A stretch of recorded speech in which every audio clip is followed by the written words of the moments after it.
और इस वक्त की बड़ी और अहम खबर महाराष्ट्र से आ रही है। आपको बता दें, संजय निरुपम ने संजय राउत पर जबरदस्त निशाना साधा है। बड़ी और अहम खबर, आरोप लगाया है संजय निरुपम ने, कहा खिचड़ी घोटाले के किंगपिन हैं संजय राउत। घोटाले में 1 करोड़ दलाली के रूप में लिए गए, ये भी आरोप लगाया है संजय निरुपम ने। और पहले से वो बोलते रहे हैं और आज उन्होंने सीधा सीधा आरोप लगाया और यह कहा कि ये उस मामले के किंगपिन। उत्तर पश्चिम विभाग के शिवसेना के जो उम्मीदवार हैं खिचड़ी चोर, उनको ईडी ने बुलाया है और ईडी इंट्रोगेशन के बाद क्या करेगी मुझे नहीं मालूम है, लेकिन निश्चित तौर पर खिचड़ी चोर के खिलाफ कार्रवाई होनी चाहिए और पूरे उत्तर पश्चिम जिला के मतदारों को पता चलना चाहिए कि उनका जो संभावित उम्मीदवार है वो कितना बड़ा चोर है, कितना बड़ा बेईमान है और कितना बड़ा दलाल है। लेकिन जब खिचड़ी चोर और खिचड़ी स्कैम के ऊपर मैं काम करना शुरू किया तो पता चला कि खिचड़ी घोटाले का असली किंग पिन कोई और है। ये अकेला चोर नहीं है, अकेला खिचड़ी चोर नहीं है। मुझे बड़ा दुख होता है, मैं अपने मित्र के बारे में कुछ कहने जा रहा हूं, लेकिन जो सच है वो कहना पड़ेगा। मुझे इस बात का भी दुख है कि राजकारण में कभी भी परिवार को नहीं घसीटना चाहिए, लेकिन जो पूरा घोटाला जिस तरीके से हुआ है उसमें मुझे अपने मित्र के परिवार के लोगों का जिक्र करना पड़ रहा है। इसका मुझे सुख नहीं है, खुशी नहीं है, बल्कि दुख है। और ये जो पूरे खिचड़ी घोटाले के किंगपिन हैं, ये हैं शिवसेना उबाठा के प्रवक्ता श्री संजय राउत। संजय राउत जी खिचड़ी घोटाले के सूत्रधार हैं।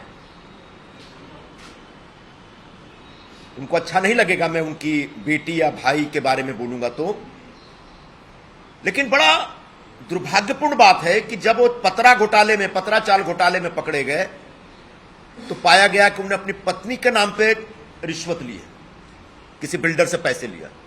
पत्नी को नहीं लाना चाहिए था इस पूरे घोटाले में, लेकिन उन्होंने किया था। और ये जो घोटाला हुआ है इसमें उन्होंने अपनी बेटी के नाम पे, भाई के नाम पे और उनका जो पार्टनर है उस पार्टनर के नाम पे पैसे लिए। ये मैं आपको पूरा शीट आपके साथ शेयर करूंगा।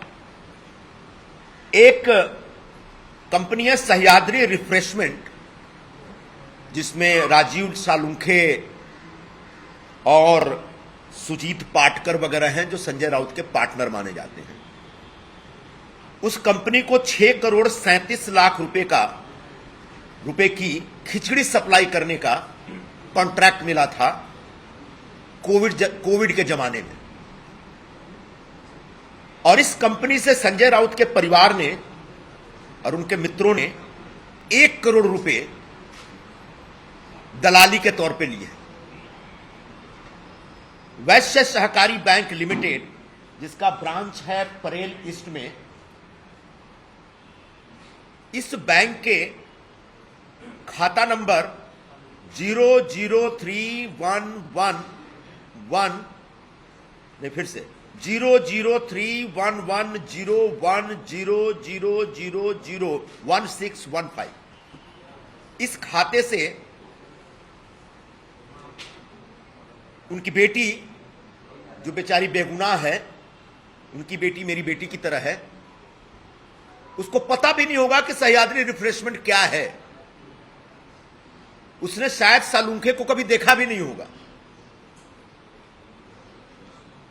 लेकिन एमबीए और इंडिया अलायंस के जो पूरे संयोजक बनते हैं महाराष्ट्र में, ऐसे संजय राउत जी ने अपनी बेटी, जिसका नाम है विदिता संजय राउत, उसके नाम पे चेक से रिश्वत ली है।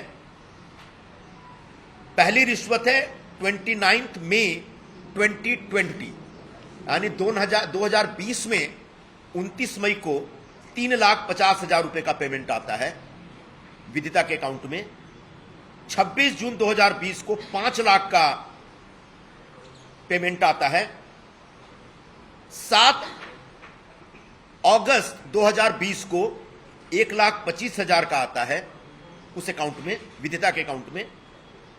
20 अगस्त 2020 को 3 लाख रुपए का एक चेक आता है उनके अकाउंट में। बिल्कुल इसी तरह से उसी दरमियान संजय राउत जी के भाई हैं, सगे भाई हैं संदीप राजाराम राउत, उनके अकाउंट में 6 अगस्त 2020 को 5 लाख रुपए का एक चेक आता है इस कंपनी से, सह्याद्री रिफ्रेशमेंट के, जिस अकाउंट नंबर को हमने बताया आपको। और 20 अगस्त को 2020 में 1,25,000 रुपए का चेक आता है। इसके अतिरिक्त जो उनके पार्टनर हैं, जो जेल में भी गए हैं 2-3 केसेस में, सुजीत मुकुंद पाटकर संजय राउत के ऑफिशियल पार्टनर हैं, उनके अकाउंट में 15 जुलाई 2020 को 14 लाख रुपए, फिर 5 अगस्त 2020 को फिर 14 लाख रुपए, 29 अक्टूबर 2020 को 10 लाख रुपए, 17 दिसंबर 2020 को 1,90,000 रुपए और 12 जनवरी 2021 को फिर से 1,90,000 रुपए आते हैं इनके अकाउंट में। ये जो सह्याद्री रिफ्रेशमेंट है, जो इसके बारे में जब जांच हुई तो पाया गया कि इनको 33 रुपए में 300 ग्राम खिचड़ी सप्लाई करने का, फ्री में सप्लाई करने का कॉन्ट्रैक्ट मिला। कोविड के जमाने में सबको पता है कि लोगों के काम धंधे बंद हो गए थे, सैलरी नहीं मिल रही थी, दुकानें बंद थी, हाहाकार मचा हुआ था।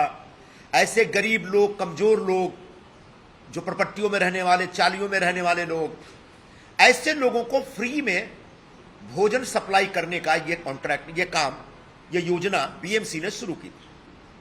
तो 33 रुपए में 300 ग्राम खिचड़ी सप्लाई करने का कॉन्ट्रैक्ट। सह्याद्री रिफ्रेशमेंट ने किसी को सब कॉन्ट्रैक्ट दिया, जिसको बोलते हैं उप कंत्राट, और सब कॉन्ट्रैक्ट जो दिया वो 16 रुपए में 100 ग्राम खिचड़ी सप्लाई करने का दिया।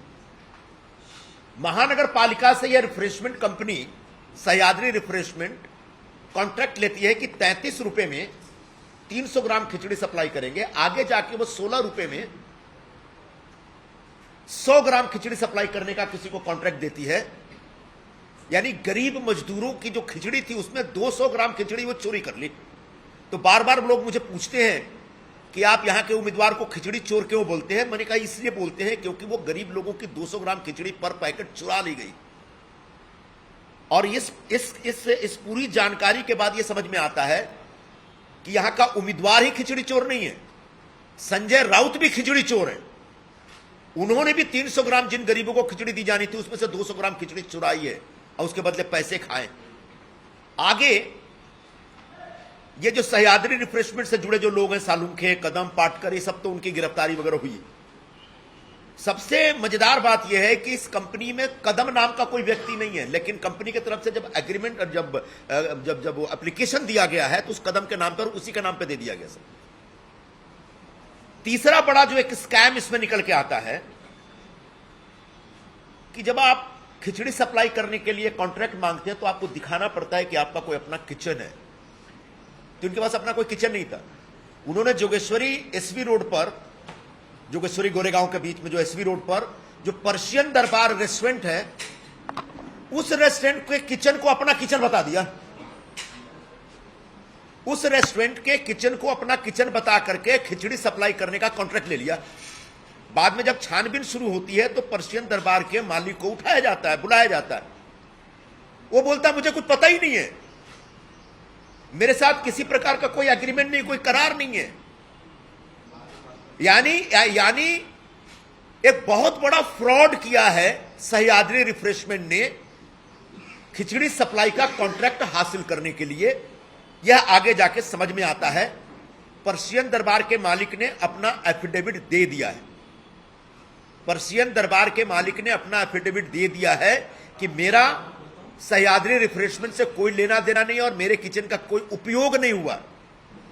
यानी पर्शियन दरबार के किचन को बता करके सह्याद्री रिफ्रेशमेंट ने खिचड़ी सप्लाई करने का 6-6.5 करोड़ का कॉन्ट्रैक्ट लिया और खुद सप्लाई नहीं किया, किसी को सब कॉन्ट्रैक्ट दे दिया और उसमें चोरी की। यह सब तब हो रहा था जब उस समय के मुख्यमंत्री महोदय हर दूसरे तीसरे दिन फेसबुक पे आके अपना रुआंसा चेहरा दिखा के यह दावा करते थे कि मैं मुंबई के गरीब नागरिकों का, गरीब मजदूरों का ख्याल रख रहा हूं। जब लोगों की जान जा रही थी, जब लोग खाने खाने को तरस रहे थे, जब लोगों के पास गांव जाने की जगह नहीं थी, कोई माध्यम नहीं था, कोई साइकिल से जा रहा है, कोई पैदल जा रहा है, जब हमारे मजदूर, जिस जमाने में हमारे मजदूर ट्रेन के नीचे आके कट जाते थे भंडारा के आसपास, उस समय ये शिवसेना उबाठा के लोग उन गरीब मजदूरों के लिए जो आवंटित या सप्लाई की जाने वाली जो खाद्य सामग्री थी उसमें घोटाला कर रहे थे। और इसलिए मैं ये चाहता हूं कि आज ईडी वाले जो छानबीन कर रहे हैं, उस छानबीन का जो पूरा एम्बिट है उसको थोड़ा फैलाएं और यहां के उम्मीदवार के साथ साथ सह्याद्री रिफ्रेशमेंट ने जो घोटाले किए हैं उस घोटाले के लिए संजय राउत को गिरफ्तार किया जाए, क्योंकि मुख्य सूत्रधार, मेन किंगपिन वही है इस घोटाले के। उन्होंने अपने परिवार के नाम पे सह्याद्री रिफ्रेशमेंट से जो कमीशन खाया, जो चोरी की है, वो अपने आप में एक बहुत ही अमानवीय और बड़ा निर्दय किस्म का क्राइम है, अपराध है। आदरणीय शिवसेना प्रमुख बाला साहब ठाकरे जी ने एक पार्टी स्थापित की थी गौर गरीब लोगों की सेवा करने के लिए। जो जरूरतमंद है उनके लिए हमेशा शिवसेना खड़ी रहती थी। ऐसे शिवसेना का झंडा लेकर के, भगवा हाथ में लेकर के, जिस प्रकार से संजय राउत ने घोटाला किया और गरीब लोगों की खिचड़ी लूटी है, उसके लिए ईडी को अपनी जांच का पूरा एम्बिट बढ़ाना पड़ेगा और संजय राउत को के खिलाफ एफआईआर करते हुए, प्राथमिकी दर्ज करते हुए उनको गिरफ्तार करना पड़ेगा। तब जाके समझ में आएगा मुंबई के तमाम लोगों को, खासकर मराठी भाषी के लोगों को, जिनके नाम पर ये राजनीति करते हैं, राजकारण करते हैं और कहते हैं मराठी माणसाचा न्याय यानी हक्कासाठी, और वो उनके नाम पे राजकारण करके गरीब लोगों के भोजन में लूट मचा रहे हैं और उसमें से दलाली खा रहे हैं। तो आज जिस खिचड़ी स्कैम की जांच हो रही है, उस जांच का विस्तार बढ़ाया जाए, यह मांग मैं करने के लिए यहां पर उपस्थित हूं। उम्मीदवार महोदय ने कहा है कि मैंने नॉनवेज छोड़ दिया है जेल जाने के लिए और नए कपड़े भी सिला लिए। जेल में जो कैदी जाते हैं वहां पर जेल वाले खुद कपड़ा देते हैं, अपना कपड़ा लेकर जाना नहीं पड़ता है और वहां भी नॉनवेज मिलता है। ऐसा नहीं है कि वहां नॉनवेज के बगैर जान निकल जाएगी आपकी।